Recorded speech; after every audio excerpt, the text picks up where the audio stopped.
Hey, hello people, what's up? Welcome back to my channel, Nissan Magar. Okay, let's get started of in our reading. Okay, master the art of insinuation. Making your target feel dissatisfied and in need of your attention is essential. But if you are too obvious, they will see through you and grow defensive.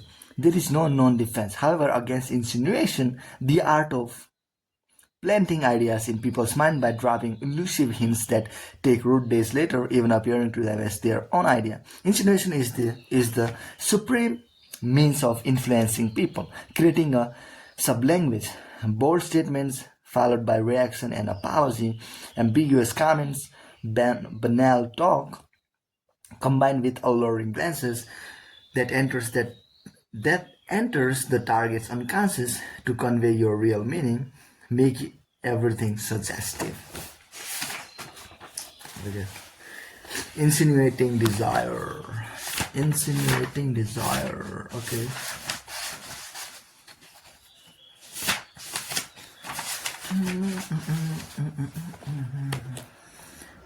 One evening in the 1770s, a young man went to the Paris Opera to meet his lover, the Countess T. The couple had been fighting and he was anxious to see her again. The Countess had not arrived yet at her box, but from an adjacent one, a friend of hers, Madame de T, called out to the young man to join her, remarking that it was an excellent stroke of luck that they had met that evening. He must keep her company on a trip she had to take. The young man wanted urgently to see the Countess, but Madame was charming and insistent, and he agreed to go with her. Before he could ask why or where, she quickly escorted him to her carriage outside, which then sped off. Now the young man enjoined his hostess to tell him where she was taking him. At first he just laughed, but finally she told him to her husband Chitao. The couple had been estranged but had decided to reconcile. Her husband was a bore, however, and she felt a charming young man like himself would liven things up. The young man was intrigued. Madame was an older woman with a reputation for being rather formal, though he also knew she had a lover, a marquis. Why had she chosen him for his excursion? Her story was not quite credible. Then, as they traveled, she suggested he look out the window at the passing landscape. As she was doing, he had to lean over towards her to do so, and just as he did, the carriage jolted. She grabbed his hand and fell into his arms. She stayed there for a moment, then pulled away from him rather abruptly. After an awkward silence, she said, "Do you intend to convince me of my imprudence in your regard?" He protested that the incident had been an accident and reassured her he would behave himself. In truth, however, having her in his arms had made him think otherwise. They arrived at the Chichao. The husband came to meet them, and the young man expressed his admiration of the building. "What you see is nothing," Madame interrupted. "I must take you to Monsieur's apartment." Before he could ask what she meant, the subject was quickly changed. The husband was intended a bore, but he excused himself after supper. Now Madame and the young man were alone. She invited him to walk with her in the garden. It was a splendid evening, and as they walked, she slipped her arm in his. She was not worried that he would take advantage of her, she said, because she knew how attached he was to her good friend, the Countess. They talked of other things, and then she returned to the topic of she returned to the topic of his lover. "Is she making you quite happy?" "Oh, I fear the contrary, and this distresses me." "Are you not often the victim of her strange whims?" To the young man's surprise, Madame began to talk of the Countess in a way that made it seem that she had been unfaithful to him, which was something he had suspected. Madame sighed. She regretted saying such things about her friend and asked him to forgive her. Then, as if a new thought had occurred to her, she mentioned a nearby pavilion, a delightful place full of pleasant memories, but the shame of it was locked and she had no key, and yet they found their way to the pavilion, and lo and behold, the door had been left open. It was dark inside, but the young man could sense that it was a place for terrorists. They entered and sank onto a sofa, and before he knew what had come over him, he took her in his arms. Madame seemed to push him away, but then gave in. Finally, she came to her senses. They must return to the house. Had he gone too far? He must try to control himself. As they strolled back to the house, Madame remarked, "What a delightful night we've just spent." Was she referring to what had happened in the pavilion? "There is an even more charming room in the chateau," she went on, "but I can't show you anything," implying he had been too forward. She had mentioned this room, Monsieur's apartment, several times before. He could not imagine what could be so interesting about it. But by now he was dying to see it, and insisted she show it to him. "If you promise to be good," she replied, her eyes widening. Through the darkness of the house she led him into the room, which to his delight was a kind of temple of pleasure. There were mirrors on the walls, temple oil paintings evoking a forest scene, even a dark grotto, and a garlanded statue of Eros. Overwhelmed by the mood of the place, the young man quickly resumed what he had started in the pavilion, and would have lost all track of time if a servant had not rushed in and warned them that it was getting light outside. Monsieur would soon be up. Then quickly separated later that day. As the young man prepared to leave, his hostess said, "Goodbye, Monsieur. I owe you so many pleasures, but I have paid you with a beautiful dream. Now your love summons you to return. Don't give the Countess cause to quarrel with me." Reflecting on his experience on the way back, he could not figure out what it meant. He had the vague sensation of having been used, but the pleasures he remembered outweighed his doubts. Interpretation.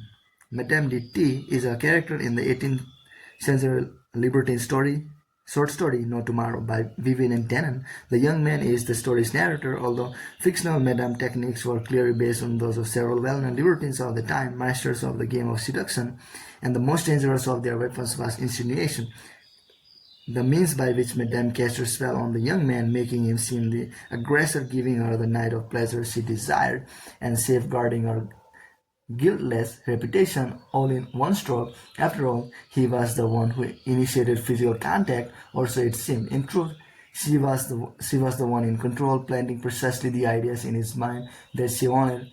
That first physical encounter in the carriage, for instance, that she had set up by inviting him closer. She later rebuked him for being forward, but what lingered in his mind was the excitement of the moment. Her talk of the Countess made him confused and guilty, but then she hinted that his lover was unfaithful, planting a different seed in his mind, anger and the desire for revenge. Then she asked him to forget what she had said and forgive her for saying it.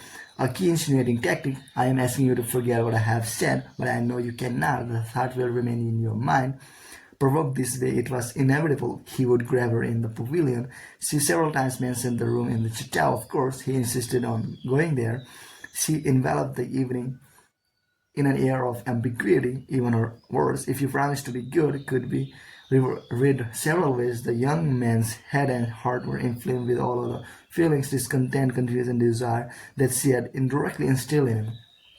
Particularly in the early phases of a seduction, learn to make everything you say and do a kind of insinuate doubt with a commitment here and there about other people in the victim's life, making the victim feel vulnerable.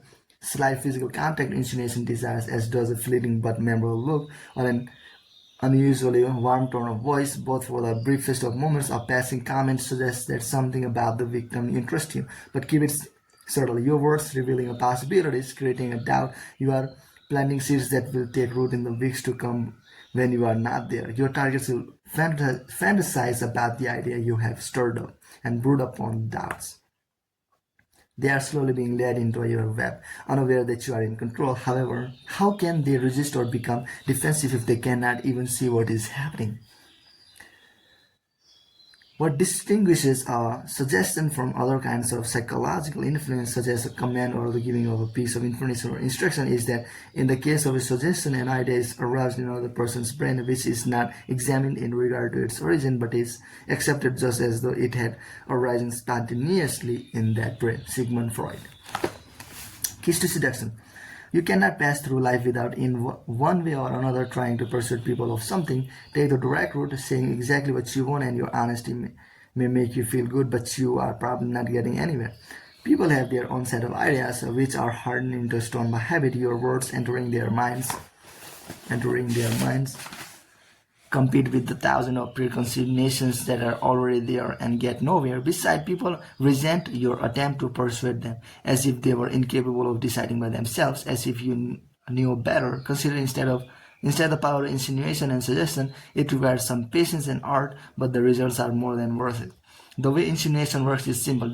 Disguised in a banal remark or encounter, a hint is dropped. It is about some emotional issue, a possible pleasure not yet attained, a lack of excitement in a person's life. The hint registers in the back of the target's mind, a subtle stab at his or her insecurities. Its source is quickly forgotten. It is too subtle to be memorable at the time, and later, when it takes root and growth, it seems to have emerged naturally from the target's own mind, as if it was there all along. Insinuation lets you bypass people's natural resistance, for they seem to be listening only to what has originated in themselves. It is a language on its own, communicating directly with the unconscious. No seducer, no persuader can hope to succeed without mastering the language and art of insinuation. A strange man once arrived at the court of Louis.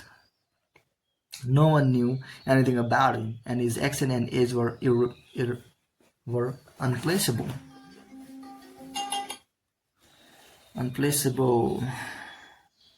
He called himself Count Saint Germain. He was obviously wealthy. All kinds of gems and diamonds glittered on his jacket, his sleeves, his shoes, his fingers. He could play the violin to perfection, paint magnificently, but the most intoxicating thing about him was his conversation. In truth, the Count was the greatest charlatan of the 18th century, a man who had mastered the art of insinuation. As he spoke, a word here and there would slip out, a vague allusion to the philosopher's stone, which turned base metal into gold, or to the elixir of life. He did not say he possessed these things, but he made you associate him with their powers.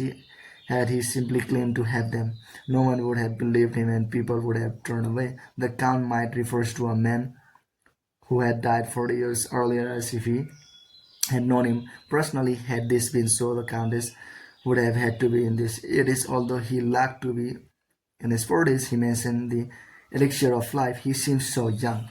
The key to the Countess' words was vagueness. He always dropped his hints into a lively conversation, grace notes in an ongoing melody. Only later would people reflect on what he had said. After a while, people started to come to inquiring about the philosopher's stone and the elixir of life, not realizing that it was he who had planted these ideas in their minds. Remember, to show a seductive idea, you must engage people's imaginations, their fantasies, their deepest yearnings. What sets the wheels spinning is suggesting things that people already want to hear. The possibilities of pleasure, wealth, health, adventure. In the end, these good things turn out to be precisely what you seem to offer them. They will come to you as if on their own, unaware that you insinuated the idea in their heads. In 1807, Napoleon Bonaparte decided it was critical for him to win the Russian Caesar Alexander I to see his side. He wanted two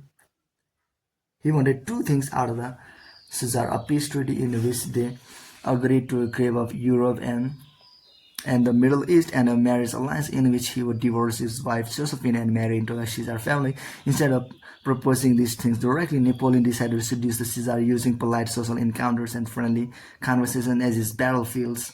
He went to work, and apparent slip of the tongue revealed that Josephine could not be her children. Napoleon quickly changed the subject. Of comment here and there seemed to suggest linking of the destinies of France and Russia. Just before they were to part one evening, he talked of his desire for children on his side sadly, then executed himself for bed, leaving the Caesar to sleep on this. He escorted the Caesar to a play on the themes of glory, honor, and empire. Now, in later conversations, he could disguise his insinuations under the cover of discussing the play. Within a few weeks, the Caesar was speaking to his ministers of a marriage alliance and a treaty with France as if they were his own ideas.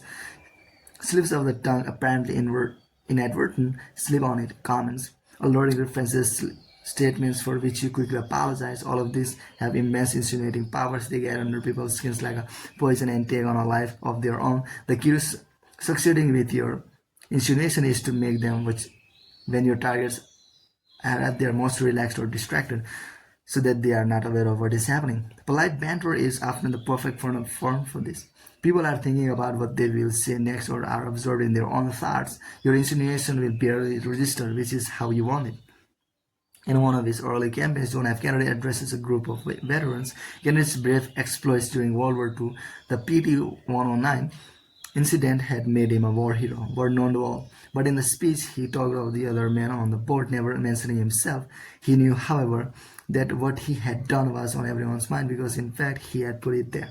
Not only did his silence on the subject make them think of it on their own, it made Kennedy seem humble and modest, qualities that go well with heroism. In Seduction, as the French courtesans Ninon de L'Enclos advised, it is better not to talk about your love for a person. Let your target read it in your manner. Your silence on the subject will have more insinuating power than if you had addressed it directly. Not only words insinuate, you pay attention to gestures and looks. Madame Recreme's favorite technique was to keep her words banal and the look enticing. The flow of conversation would keep men from thinking too deeply about these occasional looks, but they would be haunted by them. Lord Byron had his famous underlook. While everyone was discussing some interesting subject, he would seem to hang his head, but then a young woman, the target, would see his glancing upwards at her, his head still tilted. It was a look that seemed dangerous, challenging, but also ambiguous. Many women were hooked by it. The face speaks its own language. We are used to trying to read people's faces, which are often better indicators of their feelings than what they say, which is so easy to control. Since people are always reading your looks, use them to transmit the insinuating signals you choose. Finally, the reason insinuating works so well is not just that it bypasses people's natural resistance, it is also the language of pleasure. There is too little mystery in the world. Too many people say exactly what they say, feel, or want. We yearn for something enigmatic, for something to feed our fantasies. Because of the lack of suggestion and ambiguity in daily life, the person who uses them certainly seems to have something alluring and full of promise. It's a kind of titillating game. Which is this person's up to? What is this person up to? What does he or she mean? His suggestions and insinuations create a seductive atmosphere, signaling that their victim is no longer involved in their routine of daily life, but has entered another realm. Symbol: the seed. The soil is carefully prepared. The seeds are planted months in advance. Once they are in the ground, no one knows what hand threw them there. They are part of the earth. Disguise your manipulations by planting seeds, then take root on their own. Reversal.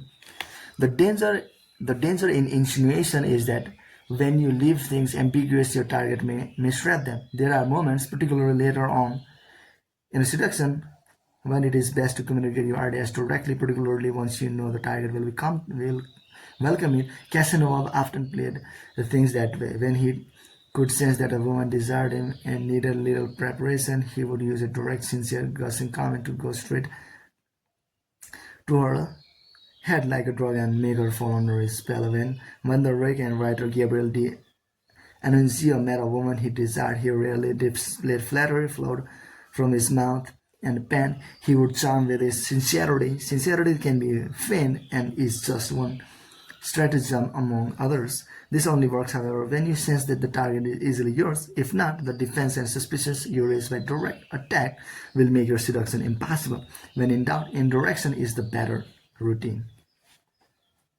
Okay, tomorrow we'll be reading Enter the Spirit. Okay.